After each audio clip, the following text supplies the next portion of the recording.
नमस्कार, आप देख रहे हैं समाचार टाइम 24। मैं हूं आपके साथ ब्रह्मानंद झा। स्वागत है आपका हमारे कार्यक्रम अब तक में। परमाणु आपूर्तिकर्ता में भारत की दावेदारी को लेकर दुनिया भर के देशों के चल रहे मान मनोबल के बीच प्रधानमंत्री नरेंद्र मोदी ने अब सीधे रूस के राष्ट्रपति व्लादिमीर पुतिन से फोन पर बात की। भारत के संयुक्त राष्ट्र सुरक्षा परिषद में स्थानीय सदस्यता से लेकर एनएसजी सदस्यता बनने के वैश्विक महत्वाकांक्षा का रूस हमेशा से नई दिल्ली का समर्थन रहा है। ये अलग बात है कि उसके बावजूद पीएम मोदी की कूटनीति अमेरिका पर केंद्रित रही है। टाइम्स ऑफ इंडिया की खबर के मुताबिक क्रेमलिन की तरफ से जारी बयान के मुताबिक शनिवार को ये phone call PM Narendra Modi की तरफ से की गई थी। इसमें कहा गया, दोनों नेताओं ने आपसी द्विपक्षीय संबंधों को और बेहतर बनाने पर जोर दिया है, जिसकी विशेषता रणनीतिक साझेदारी रही है। पीएम मोदी और राष्ट्रपति पुतिन के जल्द मिलने जा रहे हैं। बयान में आगे कहा गया है, बातचीत का मुख्य मुद्दा दोनों देशों के बीच आपसी सहयोग को लेकर व्यवहारिक मुद्दों पर की गई है। इनमें दोनों देशों के शीर्ष अधिकारियों के बीच जल्द होने जा रही बातचीत को लेकर की जा रही तैयारियां भी शामिल हैं। पीएम मोदी ताशकंद में एनएसजी अधिवेशन से पहले आने वाला दिनों में कई बड़ी बैठकें कर सकते हैं, जिनमें उनका शंघाई सहयोग संगठन सम्मेलन से इतर चीन के राष्ट्रपति शी जिनपिंग से मिलने की संभावना भी है। प्रधानमंत्री नरेंद्र मोदी की विदेश यात्राओं को निशाना बनाते हुए आरजेडी के प्रमुख लालू प्रसाद यादव ने रविवार को कहा कि मोदी एनआरआई बन गए हैं। उन्होंने दुनिया भर के नेताओं से अपील करते हुए कहा है कि पीएम मोदी के लिए दुनिया का प्रधानमंत्री जैसा पद बना दें। सोमवार को चारा घोटाला मामले में सीबीआई की अदालत में पेश होने के लिए लालू रांची पहुंचे। चारा घोटाला में कई मामले हैं। लालू को इनमें से एक मामले में दोषी पाया गया था और उन्हें 2013 में इस सिलसिले में जेल भी जाना पड़ा था। रविवार को अपने चिर परिचित मजाकिया अंदाज में चुटकी लेते हुए उन्होंने कहा, मोदी देश के प्रधानमंत्री हैं, लेकिन ज्यादातर वक्त वो देश के बाहर ही रहते हैं।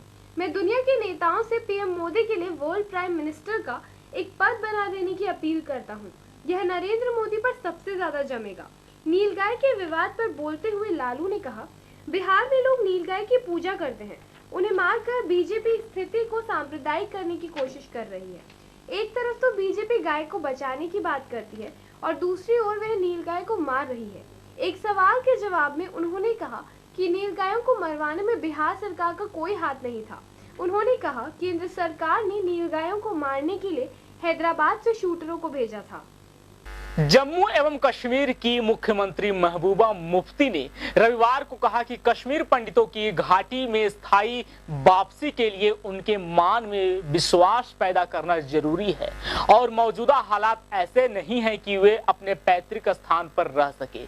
महबूबा ने श्रीनगर से करीब 25 किलोमीटर दूर स्थित माता खीर भवानी मंदिर में दर्शन करने के बाद संवाददाताओं से कहा कि मैं कश्मीरी पंडितों से केवल यही अपील करूंगी कि उन्हें हम पर भरोसा करना चाहिए और दुआ करनी चाहिए। हम यहाँ शांति बनाने की कोशिश कर रहे हैं।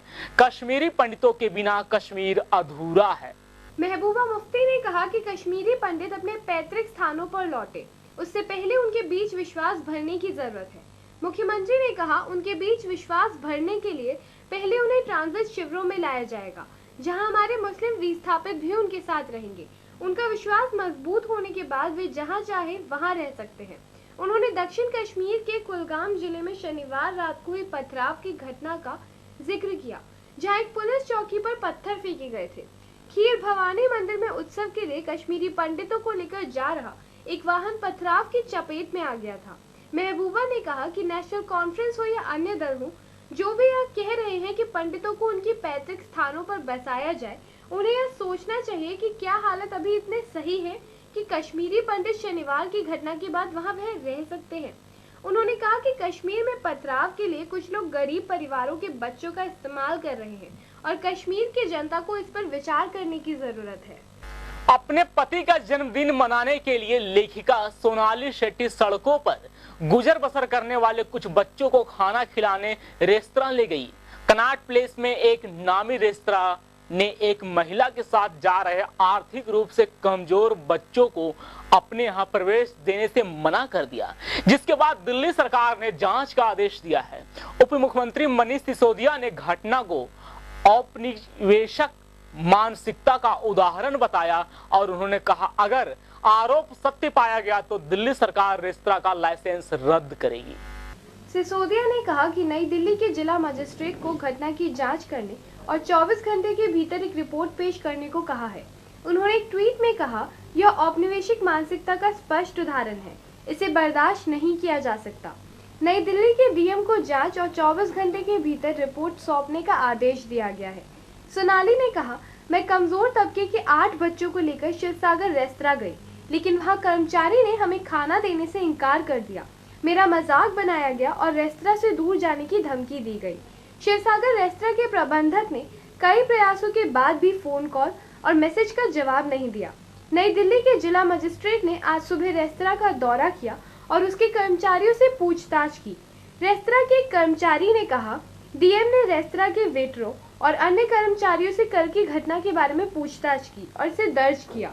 पूरी घटना को समाज की नाकामी बताते हुए सोनाली ने कहा कि उन्होंने करीब 12 बजे तक रेस्तरां के सामने 10 घंटे से ज्यादा समय तक विरोध प्रदर्शन किया, लेकिन कुछ नहीं हुआ। उन्होंने कहा, मैं उन बच्चों के साथ रविवार की शाम फिर रेस्तरां जाऊंगी और वहां से खाना खरीदूंगी। साथ ही कहा कि जब तक रेस्तरां बच्चों से माफी नहीं मांगता वह लड़ाई लड़ती रहेंगी। उन्होंने यह भी आरोप लगाया कि उनके कॉल पर रेस्तरां आए पुलिस कर्मियों ने उनकी मदद करने की बजाय डांटते हुए बच्चों को कहीं दूसरी जगह ले जाने को कहा। सोनाली के पति भारतीय सेना में है। जब हमने ऑर्डर दिया तो वहाँ का मालिक आया, वहाँ का मैनेजर आया और उसने हमें बोला कि आपको हम यहाँ खाना नहीं दे सकते। तो मैंने पूछा, आप क्यों नहीं दे सकते हो खाना? तो कहने लगे क्योंकि बच्चे गंदे कपड़े पहन के आए हैं, इनकी शक्ल देखो, इनके कपड़े देखो, गरीब घर से हैं, हम नहीं देंगे। तो मैंने 100 को फ़ोन किया, बहुत देर वेट करा। पहले मैंने रिक्वेस्ट की, जब उन्होंने मेरी रिक्वेस्ट नहीं सुनी तो मैंने 100 को फ़ोन किया। पुलिस आई, पुलिस ने पहले तो उनको समझाया, फिर पुलिस ने मुझे समझाया। बिहार की 12वीं बोर्ड परीक्षा घोटाले का आरोप भारतीय जनता पार्टी पर लगाते हुए बिहार के उप मुख्यमंत्री तेजस्वी यादव ने रविवार को कहा कि केंद्रीय मंत्री गिरिराज सिंह के इस घोटाले के मुख्य अभियुक्त बच्चा राय के साथ नजदीकी संबंध है। राय वैशाली जिले के वीआर कॉलेज के प्रिंसिपल है, जिसकी जांच की जा रही है। बीजेपी ने कहा था कि बच्चा राय न केवल आरजेडी का सक्रिय कार्यकर्ता है, बल्कि उसने लालू प्रसाद के पुत्र तेजस्वी यादव और तेज प्रताप को वैशाली जिले के राघोपुर और महुआ सीट से जीत सुनिश्चित कराने के लिए मेहनत से काम भी किया था। आरजेडी के प्रमुख के बड़े पुत्र तेजस्वी ने ट्विटर पर बच्चा राय की बीजेपी नेता और केंद्रीय मंत्री गिरिराज सिंह के साथ कुछ तस्वीरें डाली हैं। इसमें उन्होंने कहा कि प्रधानमंत्री नरेंद्र मोदी के पसंदीदा मंत्री बच्चा राय के साथ 12वीं बोर्ड की टॉपर्स घोटाले का मास्टरमाइंड। तेजस्वी ने फेसबुक पर लिखी एक पोस्ट में कहा, मोदी जी के सबसे पसंदीदा केंद्रीय मंत्री टॉपर्स घोटाले के मुख्य आरोपी बच्चा राय के साथ मिलकर मेडिकल कॉलेज खोलना चाहते थे। इस केंद्रीय मंत्री के आरोपी के साथ घनिष्ठ संबंध है, वह उनके कॉलेज के टॉपर्स को अवार्ड देने जाते थे। आम आदमी पार्टी के नेता भगवंत मान ने आखिर कांग्रेस उपाध्यक्ष राहुल गांधी पे क्यों किया हमला, बताएंगे आपको, बने रहिए हमारे साथ।